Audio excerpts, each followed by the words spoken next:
Don't you just love the feeling when you've been ghosted? And in this call, I think I have been ghosted. Vlog, what is up?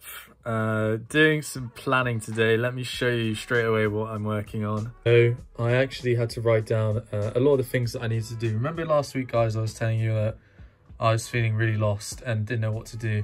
So now actually what I've done is tried to write down everything that I need. And I did it when I was waiting for some friends the other day, and I sat down at a park bench in the sun and wrote down all the things that I think I need to do to be able to get into agency mode rather than freelancing mode. So then I put it into ClickUp so we can track it. And the task that I have today is to work on our capability deck. So I need to add 3 case studies of projects that we're working on at the moment.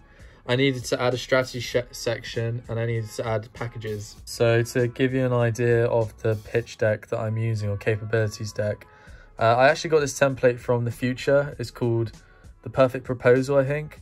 Would highly recommend it. It's helped us close like really big deals, and it only costs like, I can't even remember, like $50 to $90. So for the fact that it's helped me close like a couple of like $7,000 deals now, I would say that it's 100% where you want to go and what you need. I've added in a new section on strategy, kind of going through the workflow that we have. Sorry, lost my words.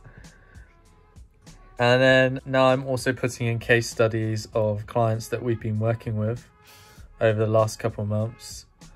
I would say like there's just like 3 things that you always need to get across to a client in your capabilities deck.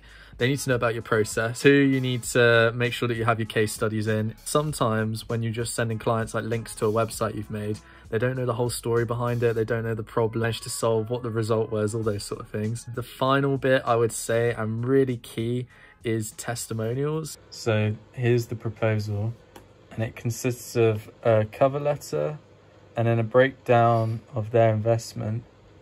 It's nice just to put the deliverables of each stage as well, so they know what they can expect from each part, all the different stages that we go through, and then we just say thank you at the end. So yeah, today is like really boring. It's just like document writing with this capabilities deck, but it's kind of exciting as well. And it's just one of the many steps that I'm taking to like formalize the agency this week and get a good process and plan together. I just watched a really cool video that I wanted to let you guys know about as well, which is the How to Run a Creative Business whiteboard session edit with Christo. He also does an hour version of this somewhere on his channel where he talks about running an agency and everything behind it as well. So like the whole point of growing the agency now, like we're doing, well, you're doing with me on this journey, is that if you're working for yourself, it's like a one-cost thing. But as soon as you get a freelancer involved, you need to add profit on top of that. You then need to also figure out how much you're going to charge that freelancer out at to your client. How much does your freelancer get paid? Figure out like what your take home is as well. So yeah, I'm just figuring that out, and like how much do I need to put in for my time? So managing people, doing meetings, running strategy, stuff like this. Yeah, there's so much to it. We're also working hard on our own studio website. And yeah, it's kind of crazy to think that we haven't actually had a studio website properly for the last 3 years now.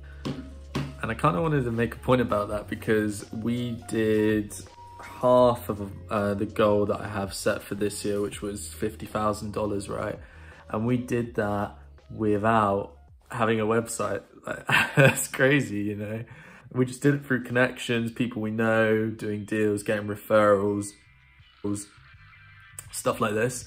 But now, like, for this challenge, like, the biggest thing for me is I need to start have a website. I need like a lead generating formula. I need a way to get business in, because it's just I'm not gonna be able to hit my target, right, if I keep having my head in the sand.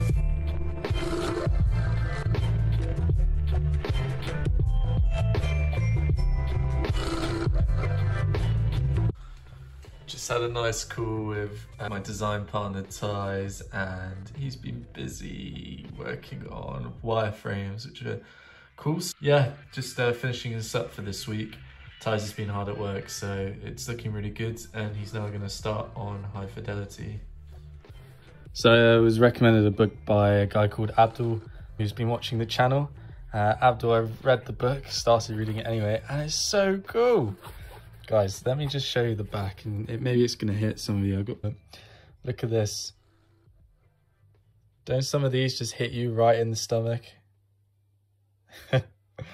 What's up, guys? I'm halfway through editing the vlog right now. If you like what you're seeing and want to see more, please leave a like, a comment and subscribe, and let me know in the comments how I can improve these and do more for you. Cheers. Hey vlog, so this week's episode has come out late. I want to just briefly touch on it because I think it's important for everybody. So, last week was a real struggle for me in regards to motivation, keeping optimistic and staying on track of what I should be doing. I felt very overwhelmed, felt like I was doing lots of stuff but there was no progress. I wasn't trusting the process that I usually have. And I wanted to say that this is okay because we're all on a solo journey, and I think it's really important to sometimes understand that because we're on a solo journey in comparison to a lot of people, things like this are going to happen. There's one thing that really helps me overcome these sort of situations, and I wanted to share it with you. So I've started writing in a journal daily my thoughts. Something that really helped me like overcome feeling weird and stuff like that is having somewhere to write down how I'm feeling. That way I can reflect on it and kind of go from there. So I just wanted to say that if you're ever feeling like overwhelmed and you feel a bit down and you're just like not super hyped about what you're doing right now, take a break. First off, go outside into nature. That's what I always say to everybody, and you know I do because I always put it in the vlog about going out. Start journaling, try it, and just write down how you're feeling. So I have a calendar where I'm just planning out the week's worth of content, and then I have this view here so I can see the pictures and the types and the copy.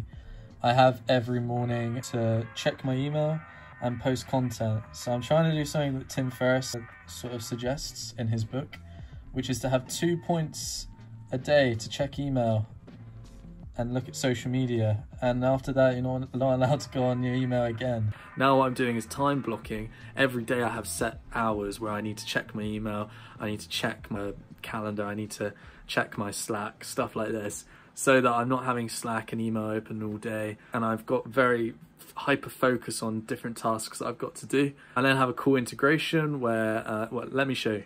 When I'm doing my ClickUp task every day at 11 o'clock, I'm looking at all the tasks we have in all of our projects.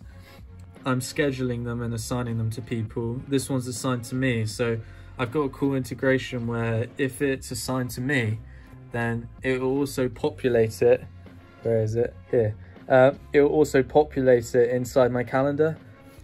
So yeah, as I said, like trying to be super efficient and just make sure that I know what I need to be doing on an hour by hour basis throughout the entire day. Whoever tells me that networking doesn't work, I don't believe you, because I was talking to somebody that I hadn't spoken to in a while who runs another agency, and I said, blah, blah, blah, I'm niching into the B2B agencies and I've been automating my processes and stuff like that. And he goes, oh, that's really interesting. Do you could help us do that? And it went from, you know, a catch up to now I'm doing a workshop with them next week. So I just wanted to say like the power of like talking to people and like catching up with people and stuff is as important as it is doing the work. Don't you just love the feeling when you've been ghosted? And in this call, I think I have been ghosted. So we will see if he turns up. It'd be a shame if not. It gave me the impression they were really keen, but I'm now sat in this call by myself. What is up, vlog? This morning, I set aside an hour in my schedule to writing a little bit about setting goals, and then after lunch I'm going to try and set a few myself. But I really like the idea, and I never really thought about it, of setting rewards for goals that you guys hit. It makes it fun to attain. Do you guys do it? So end the vlog this week here at my local beach.